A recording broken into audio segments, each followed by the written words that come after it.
Yeah, my name is Charlie, and I am a codependent in recovery. I'm so grateful that I can say that today. My life was filled just with confusion, collisions, bewilderment. Oh my goodness. When I look back on that, and I'll share a bit in a moment, when I look back on that, the absolute wreck of a human being that I became, and very lost soul, and I had no idea what was wrong with me. Every time I've shared here, I've put it on the table. I am in another fellowship, got sober in another fellowship, and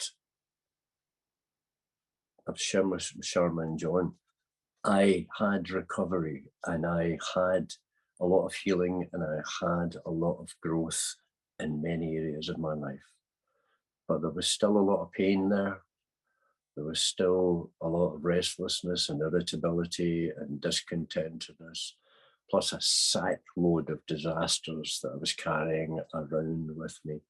And I think it's about 9 years ago now, we started a CoDA meeting in Edinburgh, which is on the east coast of central Scotland. It's quite famous for our international festival, which I think starts in the middle of next month. We're already getting tourists from around the world. So I've learned to deal with different accents in many ways. But I got to a point where my friend phoned me and said, will you help me start a CoDA meeting? We've got kids coming out of rehab, and they've been told about codependency. They know nothing about it. He had been in CoDA for a while. He said, you help me start a meeting? I said, yes. Went along to my first meeting. There was 3 of us. We read out the patterns, the conditions, and it was like, wow. Something inside me just opened up, and I thought, that's the causes and conditions that created the symptoms that I was destroying my life with.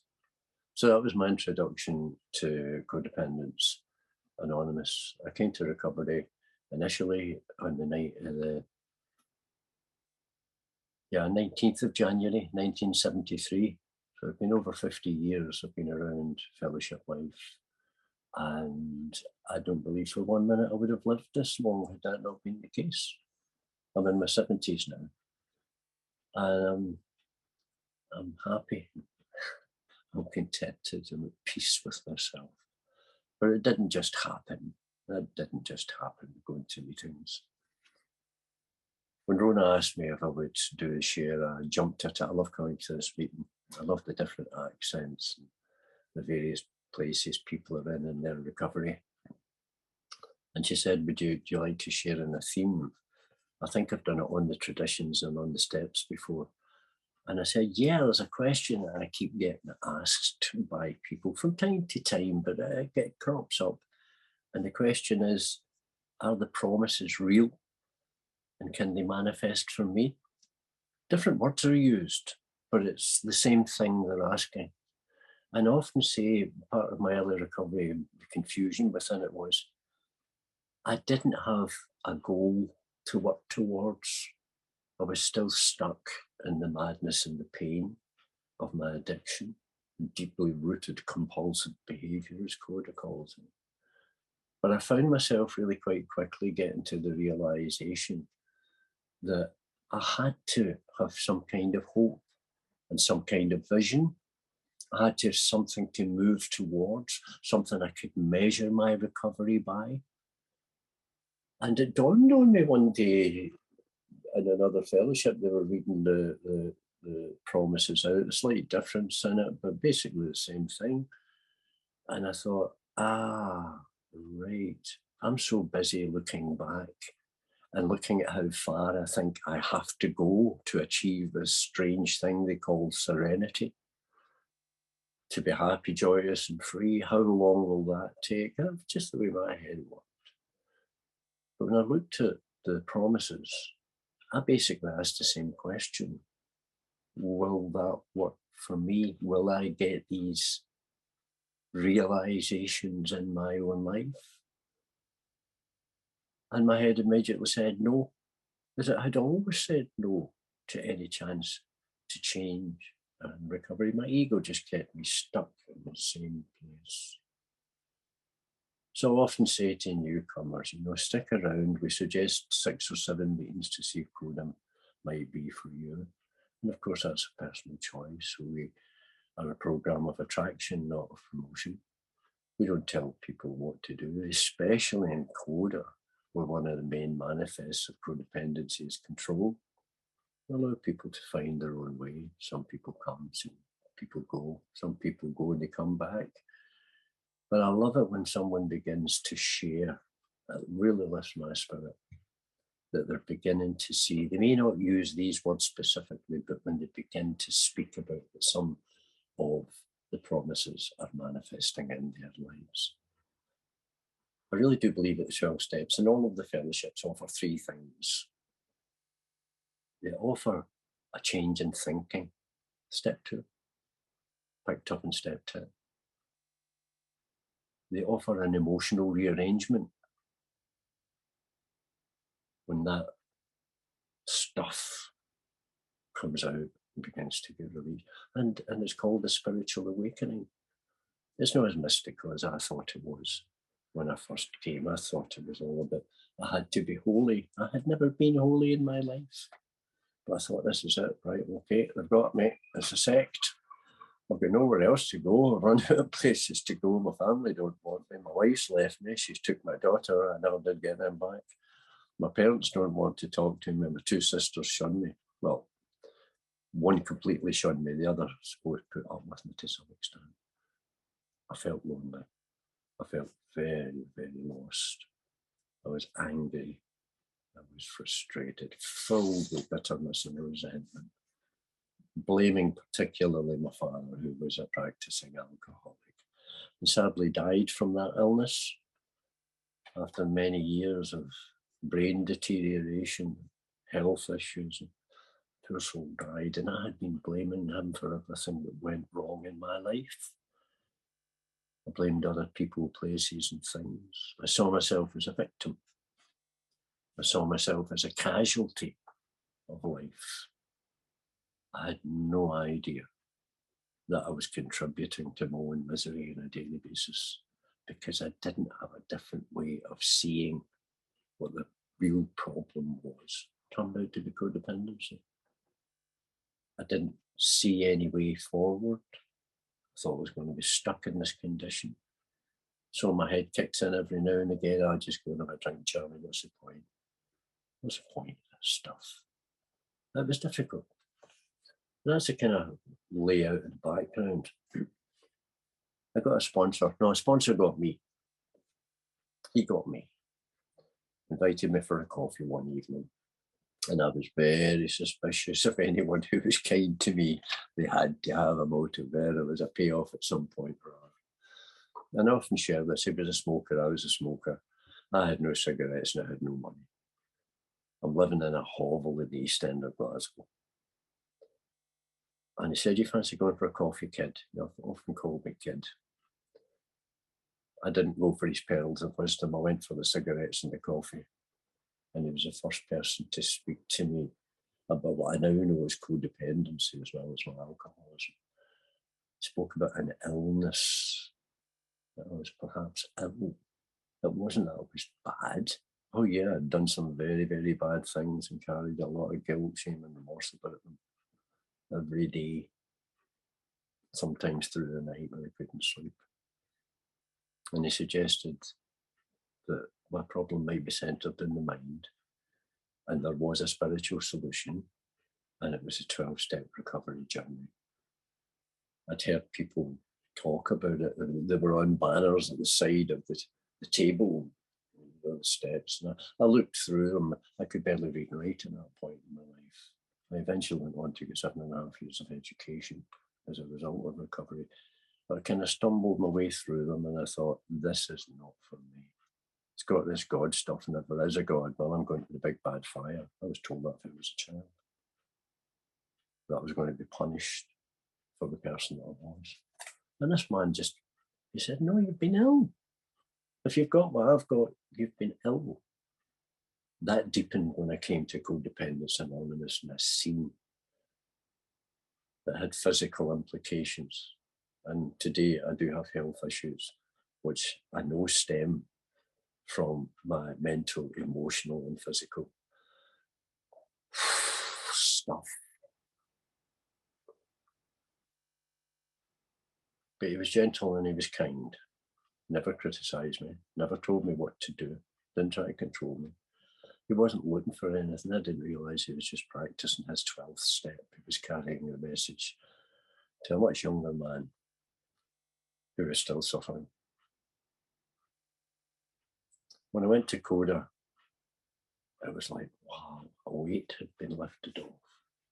That the CoDA promises really took on a deeper meaning for me of what is available to me if I embrace the 12-step journey. It's great going to meetings, especially early days. For some people, it's great. There's some identification. There's people. No one's throwing them out. No one's telling them they should be a certain way. But I recognise, thankfully, I need to go on another journey here. Scary though it is, if I want what these people have.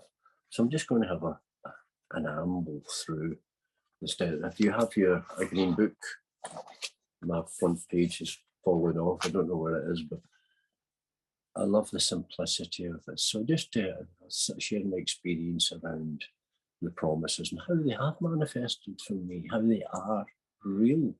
They are spiritual in nature, but they're practical in application. It took me a while to see that. 12 Promises of Codependence Anonymous. I can expect a miraculous change in my life by working the program of Codependence Anonymous, as I make an honest effort to work the 12 steps and follow the 12 traditions. Simple. Here are the steps we took, Charlie. This is the program. I did have a go at, the psychotherapy stuff. And I don't know people. Everyone's on their own journey. I'm not criticising or judging anyone. But I thought, maybe if I get some therapy, I didn't have the money to pay for therapy. Or maybe if I could get a counsellor of some sort, and maybe they could help me figure out why my brain is the way it was. What a surprise it was when I started to embrace the 12 steps. And that stuff just unfolded for me and became clearer. I was able to start to get down to causes and conditions rather than personalities. And I was able to start to embrace some what had been unpalatable truths to myself, about myself. First promise is, I know a new sense of belonging. That feeling of emptiness and loneliness will disappear.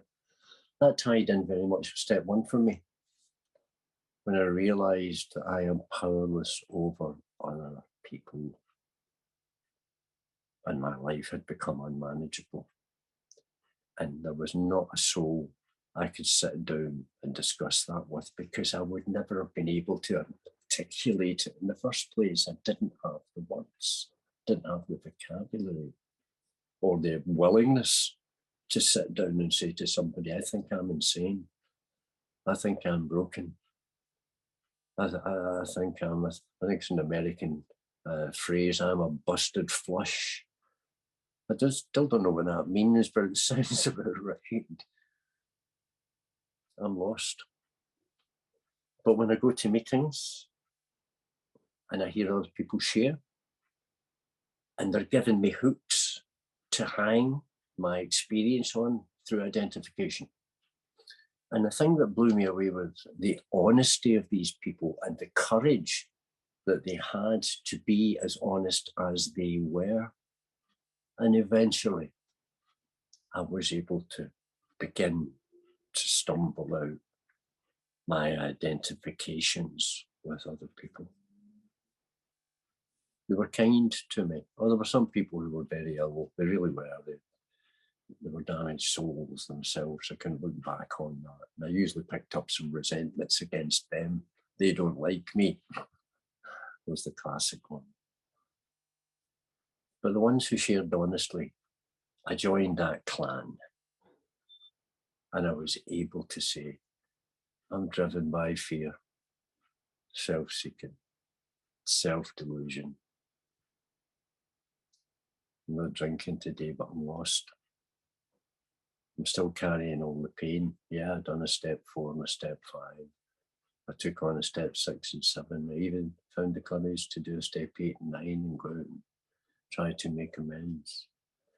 But it still felt as if there was something missing in my gut. It was like an ache in my solar plexus. But they said to me, keep coming back, Charlie. Just keep coming back, no matter what happens. Keep coming back. And I did. And I began to realise I belong here. This is my tribe. I thought I was an alien. Honestly, I did. I thought I was an alien as a child. I didn't know what an alien was. I knew it's something to do from outer space. And I thought I'd get dropped off by a passing spaceship because I just felt it didn't fit in. It felt different. It felt awkward.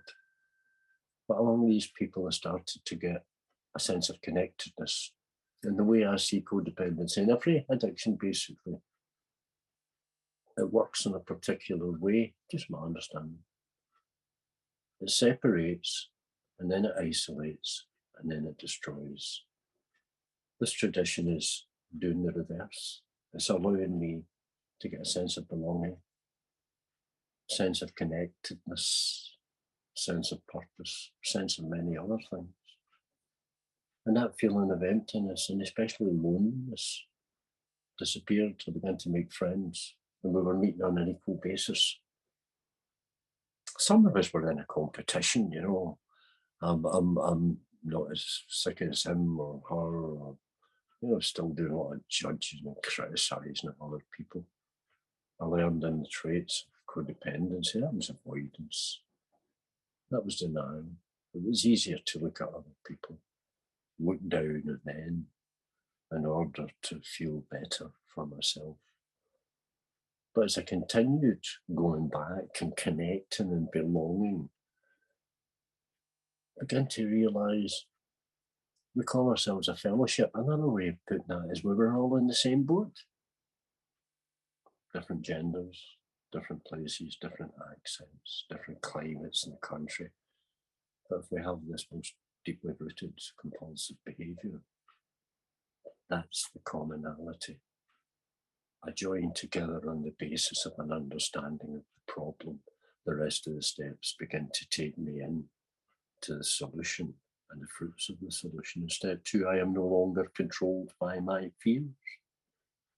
I overcome my fears with courage, integrity, and dignity. That wasn't easy, because it meant going into the dark places in my emotions and in my thoughts and in my experience. I couldn't help it because I'm hearing other people sharing the stuff that I had hidden deeply within me. And I was understanding them. And I recognised it was fear, 100 forms of fear, driven by it. It made sense to me. But it says here I can overcome my fears. And there's ingredients: courage, integrity, and dignity. I prayed for courage at the end of every meeting. Prayed for it many times through the day. It was easy to accept the things that I couldn't change because I couldn't change them, but finding the courage to change the things that I could, that was a challenge. But the more I wanted to let go of these fears, basically step 6 or 7 was the beginning of that experience. I found the courage, the integrity to be able to be honest with other people as well as myself. And some dignity started to grow out of that. Goodness, I couldn't spell the word dignity rather than tell you what it meant or how it felt. But it started to grow. I started to feel as if there was a sense of something shifting here. I'm not lying in order to fit in. I'm not making up stories to make myself look more intelligent or whatever's going on in my crazy head. I'm being honest about myself. And what's the result of that? Courage, integrity, and dignity. Third promise, I know a new freedom. That freedom did come at once, not by any manner of means. Came over time, and it still comes over time, even after 50 odd years. It still comes in time, but I do know a new freedom today. I'm not caught up in that selfish, self-centered, isolated, lonely barn that I was living in. I have the freedom to be myself.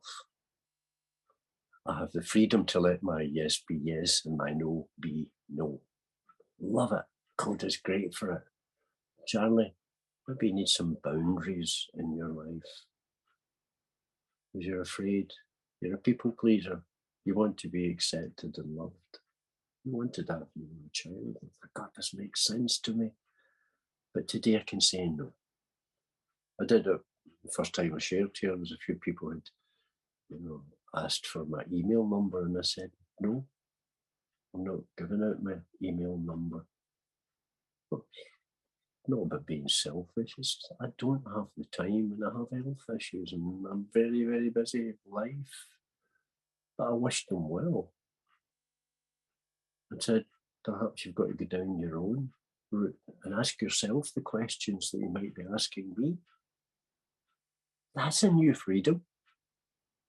I'm not pretending anymore in order to be accepted. I'm not compromising myself in order to be accepted.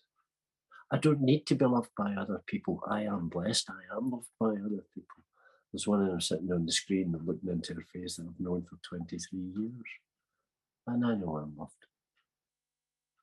But I think it's because I have found the courage to change the things I can. I've found the integrity, I've found the dignity has grown within me and continues to grow. And step 4, it moves it on a bit further. I release myself from worry, guilt, and regret about my past and present. I am aware enough not to repeat it. I love what it says there. I release myself from these horrendous things. I got a bit confused by that. I thought that was step 6 and 7. God, will you take away my worry, my guilt, and my regret? There's no sense in asking in step 7 for it to be removed if I'm not willing to let it go. I've seen that. It dawned on me. I thought, are you willing to let it go, Charlie? Are you willing to move into this is just a day at a time? And it's this day, but you keep going back to your past as a reference point for who you are today. And you are not who you were. You are healing, you are growing, you are changing. So let's let go of that. And let's look at where we can claim some progress, Charlie. Let's see where there is some growth, there is some healing, there is some changes in your attitudes. And what's the outcome of doing that? Step tradition 5. As a result of that, I know a new love and acceptance of myself and others. I feel genuinely lovable, loving, and loved. It's wonderful how they've put in their acceptance of myself and others, because that was a byproduct I did not expect. There's a song, I remember it from the 60s. Take a look at yourself, the words go, and you will look at others differently. And that's been my reality. When I looked at my own flaws and my own weakness and my own need for help from a power greater than myself, from my power, from my fellows and from my own engagement, I started to see that I was not alone. They were aliens after all. They had the same twists that I had, mental twists, the emotional twists. They were carrying guilt. That's when it first dawned on me. The reason I had to get through this process was it was shaping me for step 12 in order to relate to my fellows rather than see them as a threat or competitors. And as a result of that acceptance of myself and that acceptance of others, I live in a lot of peace today. I don't want to correct anyone. I can see obviously what's wrong with them because I've been there. But I don't go in and say, I think you should. That's control again. That's manipulation. Whatever the motive behind it. And I can tell myself it's good motives. But if I rob people of their own experience and their own growth and their own development, I think I'm robbing them potentially of their step 12 experience. As I embrace my own stuff, I don't hide from it. And I can accept. And I can love others. And I do. To many people in my life. I have a genuine love and appreciation for. I don't like everyone. There are some people I just will not have as close friends, that's for sure. There are people when I will actively try to avoid them. A lovely piece of doggerel says, avoid loud and aggressive people, they are a vexation to the spirit. Well, I don't want my spirit vexed. I've vexed my own spirit for too long without allowing other people to do that. But I know that I love the people that I trust. It talks about that, doesn't it? In our green book here. Learning to trust those who are trustworthy. It took me a while to figure out who was trustworthy and who wasn't. And I'll tell you the gossips who go out and say, oh, that Charlie, what did I tell you he shared? I don't trust them. I don't trust them. I don't trust the people who are in a competition and they want to feel better than other people, including me. So they tell me everything's wonderful. First day of recovery, I've never had a problem. I go, wow. Well, it's your journey. Good on you, but in my experience. So I do have an acceptance of myself and others. It came true. The promise is real. It's my experience. And I feel it. And it's important for me to feel it emotionally. Because I've got to replace that pain that was within me. That sense of rejection, abandonment, being ignored by a crazy, alcoholic, violent, narcissistic father. I didn't know how to be a father. That's why I lost my relationships, lost my children. Tradition 7, I am capable of developing and maintaining healthy, loving relationships. The need to control and manipulate others will disappear as I learn to trust those who are trustworthy. This is powerful for me. It really relates, I think, to step 6 and 7, again, about letting go of what the Green Book calls the defects of character and the shortcomings. See them as old friends, but somehow or other have kept me alive. They may have kept me alive, but it kept me very sick as well. That's for sure. So I'm looking for a development, not a one-off. Oh, so-and-so, great laugh, he's my best friend now. No. I want to develop and maintain healthy and loving relationships. I was great at starting them because I was giving them a character. This is me, hail's fellow well met, always cheery Charlie while I'm crumbling inside. But today that is different. I'm able to maintain it on an honest, integrous basis. And that's so important to me. And I don't have to control or manipulate anyone. I've learned the principle and the truth and the power of live and let live. Live and let live, Charlie. Who is you to criticise? Let people go on their own journey. But what happens if they die? As if I'm responsible. I've got to quit playing God. People will either find their way or they won't. I'm not responsible. I'm just responsible for laying out the tools and saying, these are the steps we do. This is available to you. If you have honesty, open-mindedness, and willingness to engage in this process, these will manifest in your life. So I'm certainly getting a lot better with discerning who's trustworthy and who's not. And 8, I learn. I love how it says learn. It's saying this is an ongoing process, Charlie. It's not just a one-off realization. You're fooling yourself if you think it is. I learn that it is possible to mend. Yes, it is. To become more loving, intimate, and supportive. I have a choice of communicating with my family in a way which is safe for me and respectful of them. Wow. A personal me learning how to and becoming loving, intimate, and supportive. I was self-centered to the core. And why wouldn't it be? Because I was stuck in survival mode. Got to protect myself. Well, I'm safe and protected now. I have a power greater than myself. I have a fellowship with people that I've connected with, that I love and respect. And it is an intimate relationship. And sharing in depth with other people, I could never do.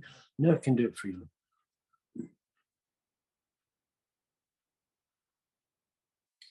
I don't communicate with my family because my family don't want to communicate with me. I respect their decision. I have 2 sisters. One has hated me because she was a child. It's not my problem. Tells people I'm dead. She really does. How's Charlie? Oh, he's dead. Oh, what did he die? No, he's not dead, he's dead to me. And she seems to thrive on that. Well, that sort of stuff, that's not my stuff. Got another sister that's very loving towards me. And we speak together from time to time. And I don't go into depth with her because I don't think she's ready. If she was, she would ask me questions and I can maybe respond to it. But I'm respectful of her. My mother and father's gone now, obviously. And my goodness, they went through massive amounts of pain. I wanted to be safe for them, but also wanted to be safe for me. And I carry that principle into my fellowship life as well. I wanted to be safe for the people that are around me. I want to keep myself safe from their untreated malady. 9, I acknowledge that I am a unique and precious creation. Wow, I am a unique and precious creation. I thought I was a mistake. I thought I was an aberration. I thought I was an alien. I thought I was a terrible sinner bound for hell, judgment and punishment forever and ever. Amen. This is saying, no, Charlie, you're just a human being who's very broken and distorted. You're actually unique. There is no other me. There's no other you. And I'm precious. Who am I precious to? I'm precious to my friends. And they're precious to me. And my spiritual program has taught me that I am precious to a power greater than myself. I don't have a name for that power. I don't know where it resides. I don't have a history for it. I'll throw this into the mix and maybe make a bit more sense why. As part of the 7.5 years education I got, literally starting with someone coming to the house to teach me how to read with very simple children's books. I eventually went on and spent 3 years at theological seminary. St. Patrick's Day, March 84, I was ordained as a minister. And I determined that I was going to work with people with alcohol and drug problems and their families within my community. The church got bigger than that. I went through a process where I was questioning my faith. I was questioning my beliefs. I was questioning what I was told I had to believe in or I was wrong. So I went back to scratch. Keep it simple, Charlie. Keep it simple. And my idea today is my idea, and I love how my fellowship does not say, here there's a doctrine that you have to follow. It says, find your own way. Find your own way. Put the feelers out. My feeler was God. I don't know if he exists, but if you are there, will you please help me? That's the best I could do. Will you please help me? Yeah. I'm unique and I'm precious. And I can say that without blushing or lying to anyone today. But I believe you are too. That's the way I see you. Don't know any of you. I've never met you. Never will. We'll never cross each other's paths physically, I would imagine. But I see you as unique and I see you as precious. 10, I no longer need to rely solely on others to provide my sense of worth. Oh, it's deeply, deeply caught up in that monster. How do others see me? Do I fit in? Do they like me? Do they hate me? It doesn't matter anymore because I've built a healthy, loving relationship with myself and those who are trustworthy around me. 11, I trust the guidance I receive from my higher power and come to believe in my own capabilities. Wow. Step 11, as every day I see knowledge of God's will for me, the power to carry it out. As I often say, God doesn't speak to me by saying from whatever it is God is, Charlie, I want you to wear blue socks today, not red socks. There is no knowledge of God's will for me. For me, I see it, knowledge of God's will for me is how will I act today? How will I be today? What will I contribute to life today? Am I willing to be compassionate and understanding? Am I willing to be honest with myself about myself? So for me, that really, knowledge of God's will for me, that's where the guidance lies. The rest of it takes care of itself. It just seems to do that. It unfolds. I don't have to go chasing it. It unfolds. My capabilities are much more than when I came to recovery, that's for sure. I have expanded, I have grown. I have a big vocabulary. I can read and write just fine. I can communicate with all sorts of people. I'm allowed to do that without feeling ashamed or embarrassed, which I often feel. Tradition 12, I gradually experience serenity, strength, and spiritual growth in my life. There it is, that word again, gradually. It's an ongoing, growing, unfolding process. I tried that, how long are you sober now, Charlie? 6 months. And how are you doing? It's great. It's wonderful. Crumbling inside. It's great. It's wonderful. Please accept me. Please accept me. But the serenity that comes with time and practice is what's dramatically changed my life. I've got a strength. That strength is rooted in a power greater than me. It's rooted in my 12 steps. It's rooted in my fellows. And I've got spiritual growth on a daily basis. And it never comes as big realizations. From time to time, get one of them, and it goes like, wow, I never saw that before. That's remarkable. But it mainly comes through small things, through small realizations and changes that have taken place in my life. So I do believe it is a spiritual program, but I believe it's very, very practical in its application. So I can answer that question for myself. Are the promises real? Yes, they are. Can they manifest for me? Yes, they have. I'll leave it there, guys. Thank you for listening.